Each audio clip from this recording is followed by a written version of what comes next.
Hello students, welcome to the video series of subject Advanced Computer Networks. In the previous video lectures we have seen about what is IPv4 and IPv6.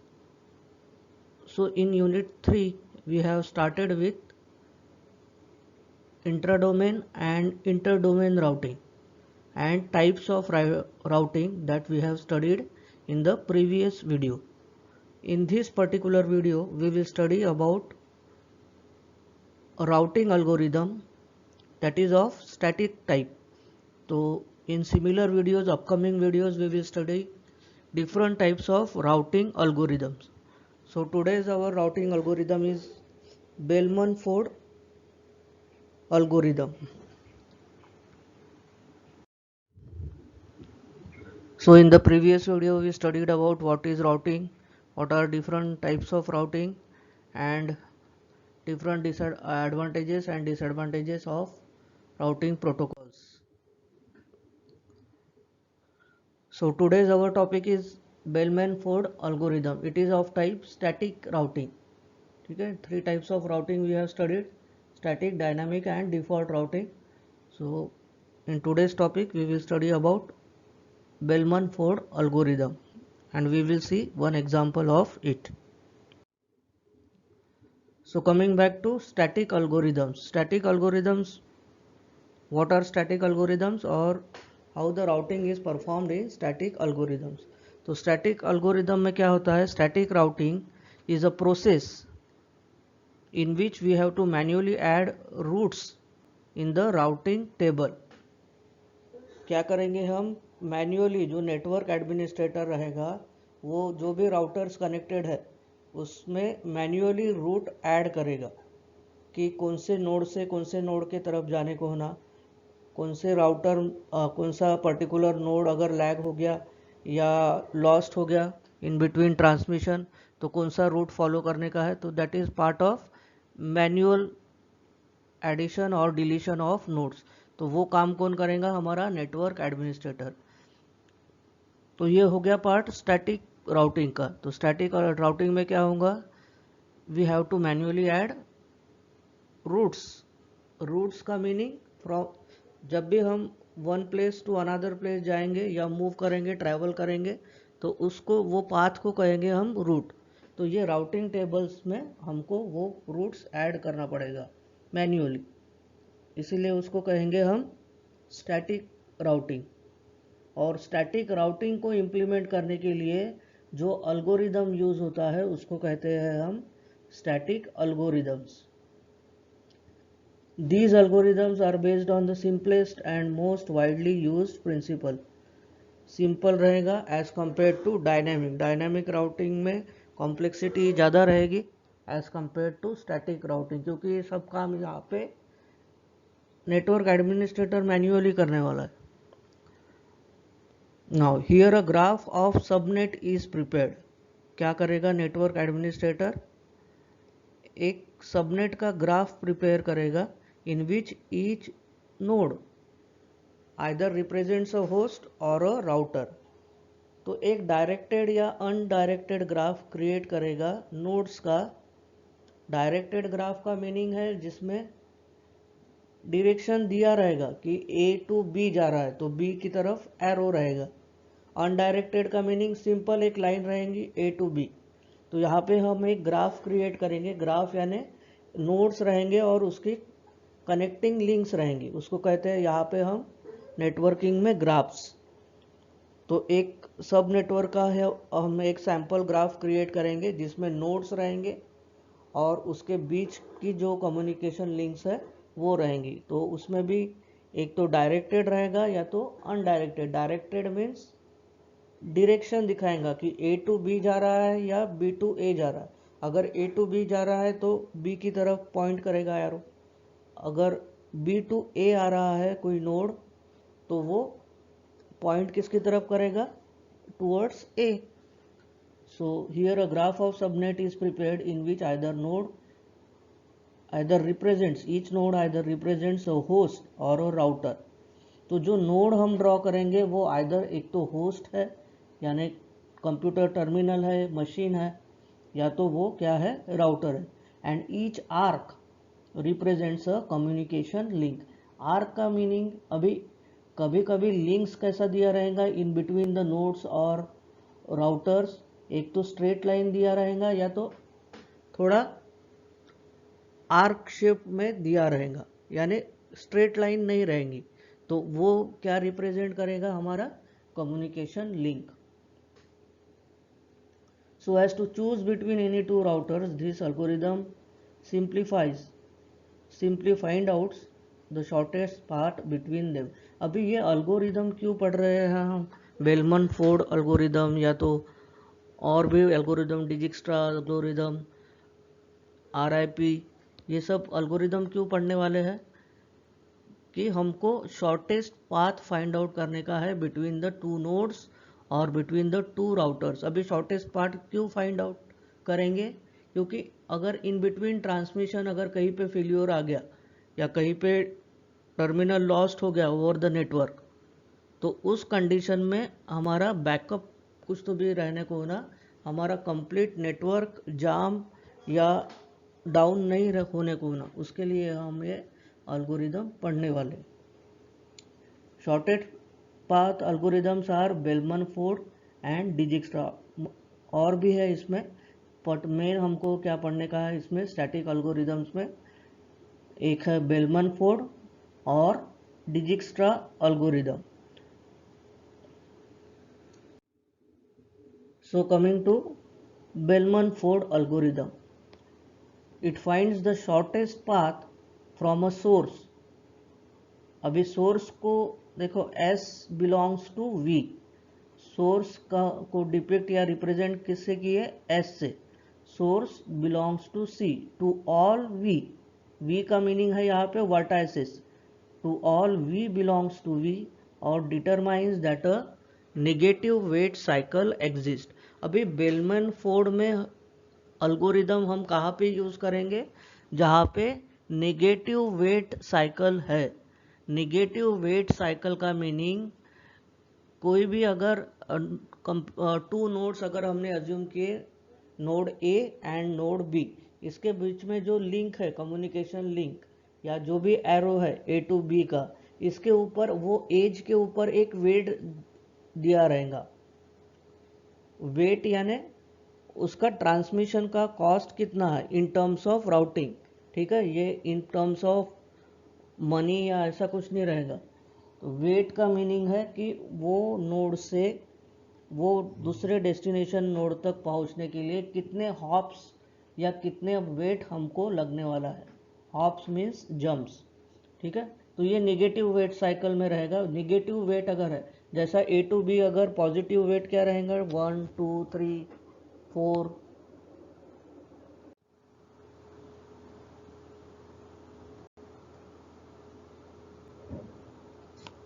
तो given algorithm is D of S is 0 का initially क्या set करेंगे हम, source को 0। एक directed graph दिया रहेगा, example में ये पूरा क्लियर होगा एल्गोरिदम। एक डायरेक्टेड ग्राफ दिया रहेगा और उसमें हम कंसिडर करेंगे कोई भी एक नोड को एज अ सोर्स। तो सोर्स को इनिशियलाइज करने का है हमको 0 से, तो distance of S is 0 initially. For each V, V यहाँ पे हमने लिए है टू रिप्रेजेंट वर्टाइसिस। वर्टाइसिस यानी नंबर ऑफ नोड जो है वो है वर्टाइसिस। तो सोर्स भी एक टाइप का वर्टेक्स ही है, ठीक है। For each V belongs to V minus S, यानी इसका मीनिंग क्या है, अगर 5 नोड्स है ग्राफ में, गिवन ग्राफ में अगर 5 नोड्स है, उसमें से एक को अपन ने सोर्स कंसिडर किए, ठीक है, तो रिमेनिंग नोड्स कितने रहेंगे, v, टोटल नोड्स कितने थे v यानी 5 और सोर्स यानी 1 नोड चला गया, तो v माइनस एस का मीनिंग है रिमेनिंग नोड्स विल बी 4, क्योंकि एक सोर्स ले लिए हमने और रिमेनिंग कितने रहेंगे, जो वो टोटल नोड्स लिए हैं उसमें से 1 माइनस करेंगे क्योंकि वो है अपना सोर्स, तो रिमेनिंग विल बी 4 अगर 5 लिए हैं तो। Distance of v is set to infinity, यानी सोर्स को हमने क्या इनिशियलाइज किए हैं विथ ज़ीरो, सोर्स का इनिशियल वेट क्या है 0, और बाकी जो भी वर्टाइसेस है, ठीक है, उनका इनिशियल वेट क्या लेंगे हम इन्फिनिटी, क्योंकि वो हमको कैलकुलेट करने का है। अभी नंबर ऑफ नोड्स है, जरूरी नहीं 2 या 3 ही नोड्स रहेंगे, एक्सक्लूडिंग सोर्स, सोर्स को छोड़ के ऐसा जरूरी नहीं है कि 2 या 3 ही नोड रहेंगे, थाउजेंड्स ऑफ नोड्स में भी देर। तो हर एक का हमको डिस्टेंस कैलकुलेट करने का है according to the given weight. तो उसके लिए हमने फॉर लूप यूज़ किए, for I equals to 1 to v minus one, V minus one यानी वर्टाइसेस, यानी जो रिमेनिंग है हमारे, ठीक है, रिमेनिंग वर्टेक्स कितने हैं, सपोज 5 का लिए तो सोर्स एक चला गया यानी कितने हैं 4, तो 1 to 4 यानी ये 4 के इसमें वो इटरेट करेगा या लूपिंग परफॉर्म होगा, पहले 1 का, पहले नोड का, फिर दूसरे नोड का, फिर थर्ड नोड का, और फिर फोर्थ नोड का। सोर्स तो हमने पहले से 0 सेट करके रख दिए। तो ये हो गया for loop, for performing iterations for each node, for each edge u comma v, u stands for initial weight and v stands for final weight, ठीक है। Edge, for each edge, edge का मीनिंग यहाँ पे हो रहा जो भी line दिया रहेगा between the nodes, A to B, B to C, C to D, इसके बीच में जो भी कम्युनिकेशन लिंक दिया रहेगा, या तो डायरेक्टेड या तो इनडायरेक्टेड, ठीक है। तो वो जो लाइंस है उसको हम यहाँ पे क्या कह रहे हैं एज। तो u to v belongs to e, that is age. Do, if distance of v is greater than distance of u plus weight of u and v। तो ये स्टेप हमको एग्जाम्पल में अच्छी तरीके से समझेंगे। ये स्टेप में क्या करते, अगर फाइनल जो डिस्टेंस आ रहा कैलकुलेट करके, वो अगर जो कंबाइन कर रहे हम initial weight plus estimated weight यानी कैलकुलेटेड वेट, इससे अगर बड़ा है तो उसको हम असाइन करेंगे v को, नया उसका v परफॉर्म करेंगे। Then d of v is d of u plus w of w यानी वेट u ऑफ v, ठीक है। तो वो हमारा नया फाइनल वेट बन जाएगा, u यानी इनिशियल और v यानी फाइनल। तो इनिशियल और फाइनल में हम कंपेयर करें, क्यों करेंगे कंपेयर, क्योंकि हमको शॉर्टेस्ट डिस्टेंस फाइंड आउट करने का है। So new weight is assigned for each edge u of v belongs to e। Do if d of v is greater than d of u plus u of v। तो वही step है, अभी as के लिए iterate करेंगे। तो ये जो एज का पार्ट है, ठीक है, ये ऑटोमेटिकली वो नोड कैलकुलेट करेगा हमारा, इसको हमको कैलकुलेट करने की ज़रूरत नहीं। Then report that the negative weight cycle exist at the end d of v is equals to s of v if no weight cycle exist, no negative weight cycle exist. तो ये रहा हमारा Bellman Ford algorithm. ये basically algorithm है, इसको अगर हमको समझने का है या इम्प्लीमेंट कराने का है अच्छे से, तो वो हम एग्जाम्पल से ही अच्छे से समझ सकते हैं।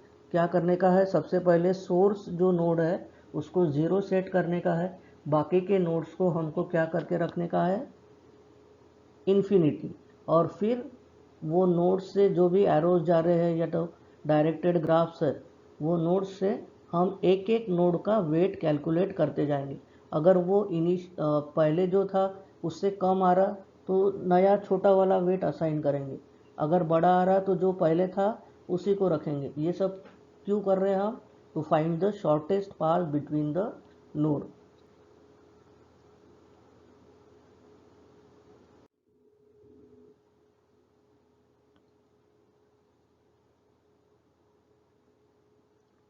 तो देखो यहाँ पे एक ग्राफ कंसिडर किए हैं हमने,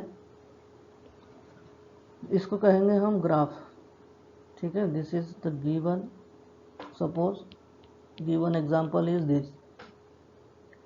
तो यहाँ पे नोड्स देखो कितने हैं, ये फर्स्ट नोड है, ये सेकंड नोड हो गया हमारा, या तो वर्टेक्स, नोड्स और vertex, third, fourth and fifth. ठीक है, टोटल वर्टेक्स कितने हो गए? 5। कैसे भी, कोई सीक्वेंस नहीं है, 1 2 3 4 इस डायरेक्शन में भी कंसिडर कर सकते। टोटल नोड से कैलकुलेट करना था, तो ये S वाला एक फर्स्ट है, T वाला सेकंड नोड है, X वाला थर्ड नोड या vertex, Z is fifth and Y is fifth. तो टोटल V कितने हैं? 5। ठीक है, और ये जो एरोज है, ये जो एरोज हमने शो किए हैं, दीज आर द एजेस और कम्युनिकेशन लिंक्स। और ये जो क्वांटिटी दी है इसके ऊपर, these are called edge weight, कि S to T जाने का वेट कितना है? 6। अभी सही में ये 6 है क्या? इसका शॉर्टेस्ट कुछ और हो सकता है क्या, अल्टरनेटिव पाथ? तो वही कैलकुलेट करने के लिए हम यूज़ करते हैं अल्गोरिदम। ठीक है, तो ये एग्जाम्पल को हम कंसिडर करेंगे। अब फर्स्ट स्टेप में क्या करने का है हमको? सोर्स को 0, ये सभी वर्टेक्स लिखे हमने, S T X Y and Z, ये एक इसमें लिख लिए, S T X। सोर्स को 0 कंसिडर किए, और फिर V-1 यानी कितने बचे थे हमारे पास? 4 नोड्स। तो इटरेशंस कितने आएंगे? 4, I इक्वल्स टू 1 से लेके I इक्वल्स टू 4 तक।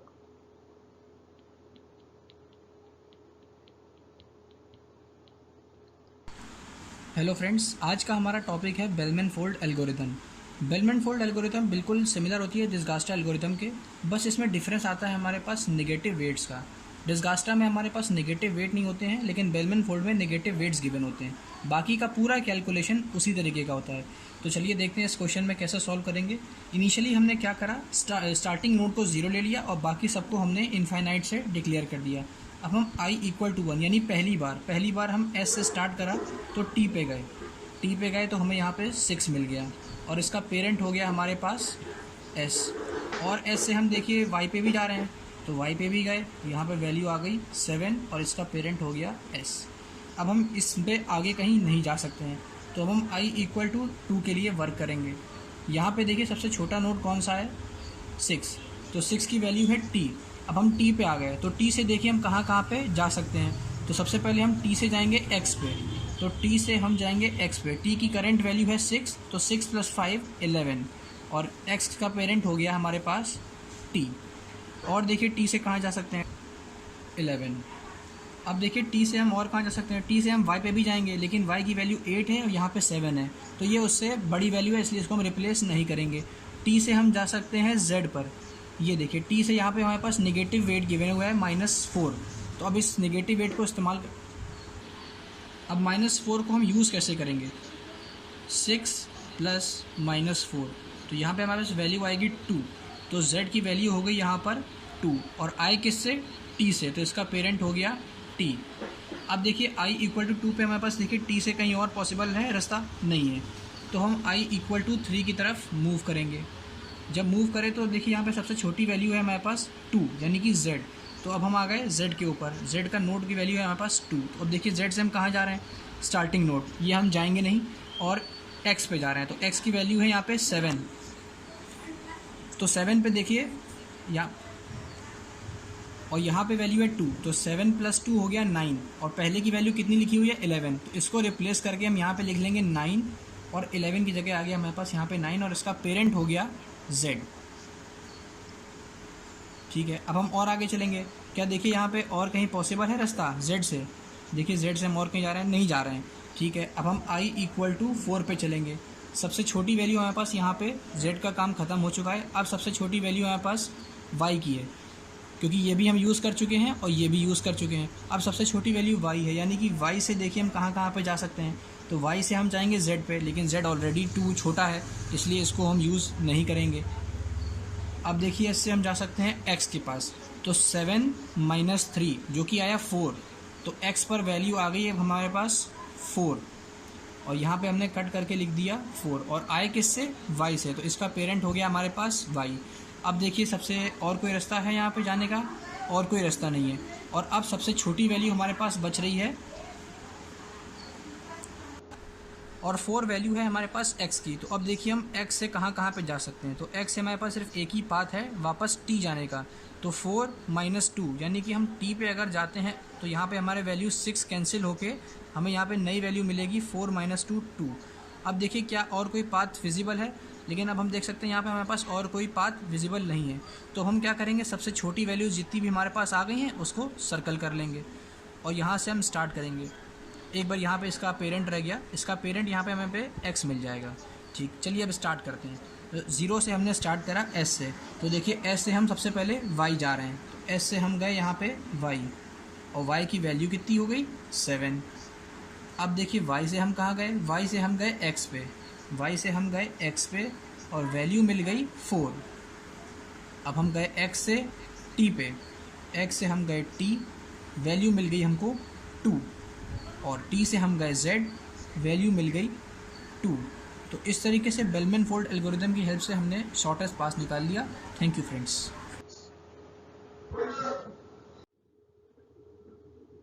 So what we have studied in this video, that is Bellman Ford algorithm and its example. So thanks for watching this video lecture. In the next video we will continue next type of algorithm, static algorithm, that is Dijkstra's algorithm. Thank you.